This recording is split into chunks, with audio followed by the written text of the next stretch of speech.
So ಇಲ್ಲಿ ಏನಾಗಿತ್ತು ಅಂದರೆ ನಾನೊಂದು ವಿಡಿಯೋ ಅಪ್ಲೋಡ್ ಮಾಡಿದ್ದೆ KPSC ಎಕ್ಸಾಮ್ಸು. ಸೊ ತುಂಬ ಜನ ಕ್ಲಾರಿಫಿಕೇಶನ್ ಇಲ್ಲ ಅಂತ ಹಾಗೆ ಅಂತ ಹೇಳ್ತಿದ್ರು. ಸೊ ಇದು ರೀಸೆಂಟಾಗಿ ಬಂದಿರೋ ನ್ಯೂಸು ನೋಡಿ. KPSC ಎಕ್ಸಾಮ್ಸ್ ನೋಡಿ, ಪರೀಕ್ಷೆ ಡಿಸೆಂಬರ್ 21ರಂದೇ ಪಕ್ಕ. ತಡೆಯಾಜ್ಞೆ ತೆರವುಗೊಳಿಸಿ ಪರೀಕ್ಷೆ ಅನುಮತಿ ನೀಡಿದ ಹೈಕೋರ್ಟ್ ಧಾರವಾಡ ಪೀಠ ಅಂತ ಹೇಳಿದ್ದಾರೆ.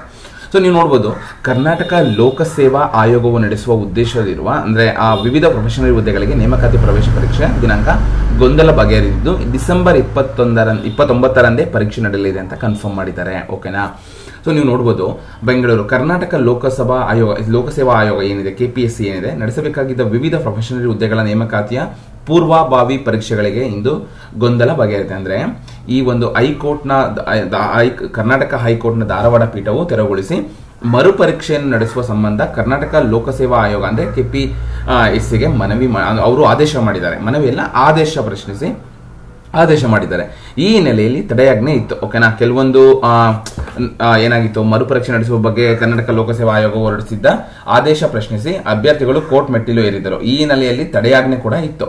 ಈ ಸಂಬಂಧ ಆಯೋಗವು ಕೋರ್ಟ್ನಲ್ಲಿ ನಡೆದ ವಿಚಾರಣೆ ವೇಳೆ ವಿವರಣೆ ನೀಡಿದ ನಂತರ ಪರೀಕ್ಷೆ ನಡೆಸಲು ಅನುಮತಿ ನೀಡಲಾಗಿದೆ ಅಂತ ಹೇಳ್ತಾ ಇದ್ದಾರೆ.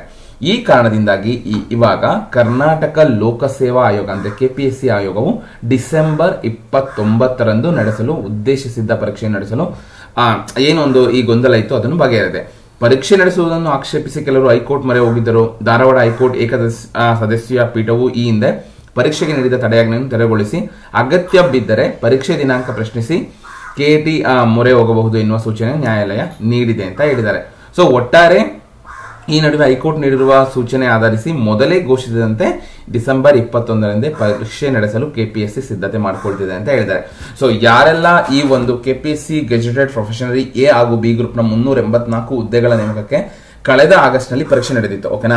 ಕನ್ನಡ ಭಾಷೆ ಪ್ರಶ್ನೆ ಪತ್ರಿಕೆಯಲ್ಲಿ ಗೊಂದಲ ಇದ್ದ ಕಾರಣದಿಂದ ಮರುಪರೀಕ್ಷೆ ನಡೆಸಲು CM ಸಿದ್ದರಾಮಯ್ಯ ಆದೇಶ ನೀಡಿದರು. ಅನಂತರ ಮರುಪರೀಕ್ಷೆಗೆ KPSC ದಿನಾಂಕ ನಿಗದಿಯಾಗಿತ್ತು. ಓಕೆನಾ.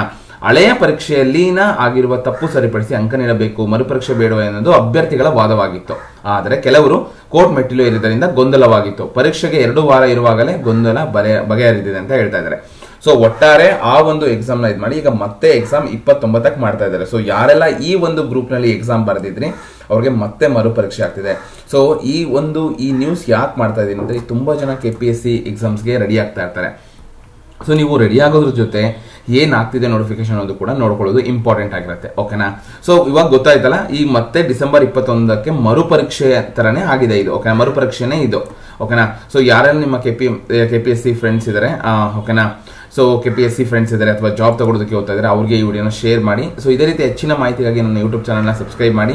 ನಾನು ಇದೇ ರೀತಿ ಏನಾದರೂ ನೋಟಿಫಿಕೇಶನ್ ಇದ್ರೆ, ಲೇಟೆಸ್ಟ್ ನೋಟಿಫಿಕೇಶನ್ ಬಂದರೆ ನನ್ನ ಯೂಟ್ಯೂಬ್ ಚಾನಲ್ ಅಪ್ಲೋಡ್ ಮಾಡ್ತೀನಿ. ಇದು ನಿಮಗೂ ಕೂಡ ಹೆಲ್ಪ್ ಆಗುತ್ತೆ.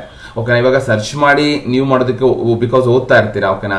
ಸೊ ನಾನು ಅಪ್ಲೋಡ್ ನಿಮಗೆ ನೋಟಿಫಿಕೇಶನ್ ಕೂಡ ಬರುತ್ತೆ ನೀವು ಸಬ್ಸ್ಕ್ರೈಬ್ ಆದರೆ. ಓಕೆನಾ. ಸೊ ಇದೇ ರೀತಿ ಹೆಚ್ಚಿನ ಮಾಹಿತಿಗಾಗಿ ನನ್ನ ಯೂಟ್ಯೂಬ್ ಚಾನಲ್ನ ಸಬ್ಸ್ಕ್ರೈಬ್ ಮಾಡಿ, ಇದೇ ರೀತಿ ಸಪೋರ್ಟ್ ಮಾಡ್ತಾ ಇರಿ.